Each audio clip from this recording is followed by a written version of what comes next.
The news recently visited Thornton Grooms in Farmington Hills, Michigan, to discuss the most common problems they see on service calls this time of year and how to properly troubleshoot them. Here's what they had to say.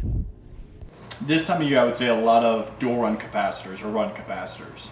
The run capacitors, what will happen is over time, they'll lose basically their sense of charge. So they can become ballooned due to heat, due to an excess amount of heat, condenser fan motors failing, compressors failing, etc. So what we do is we just check it with a multimeter, and that battery per se, or that run capacitor, is just going to test good or bad.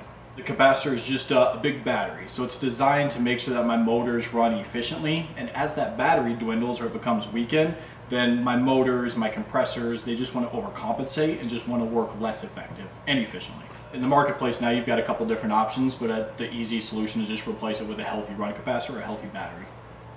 So this is, you're pulling off the mechanical panel to get to the actual compressor or the capacitor itself. So what I've done is I've disconnected all power supply, and I'm going to pull this capacitor out so it's safe to check.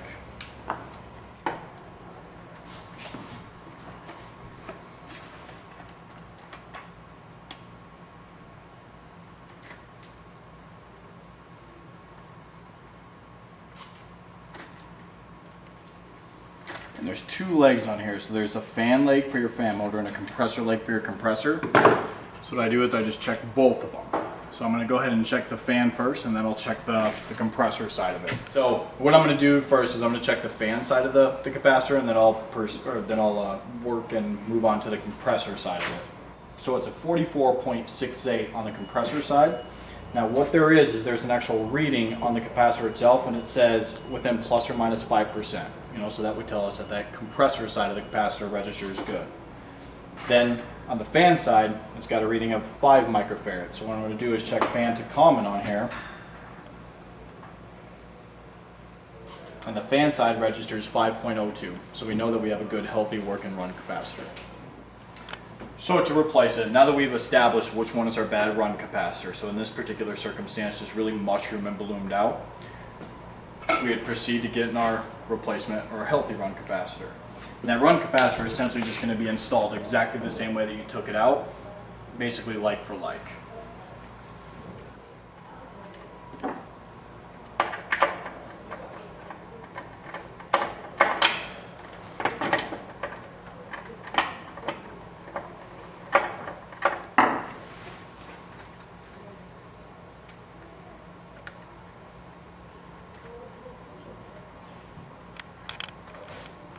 If we go out to a call and the system's just not turning on and it's a trip breaker, they're going to advise the customer that they've acknowledged and understand pretty much what's going on with the system, but they're going to pursue from there and doing a full system evaluation. So that's just checking everything else out, as far as the furnace goes, air conditioner goes, etc. So a lot of times that capacitor, the system could still be functioning with a weak run capacitor, but what will happen is that while they're doing that full system evaluation, they'll test that. So that way, if a customer does have a weakened run capacitor that's below its factory recs or specs, then they can be proactive about it, take care of that run capacitor before it causes them a no cooling issue again later on in the future. The system will still come on, it can run, and it can function and look like everything's working normal, but with that weak run capacitor, my system's running very inefficient.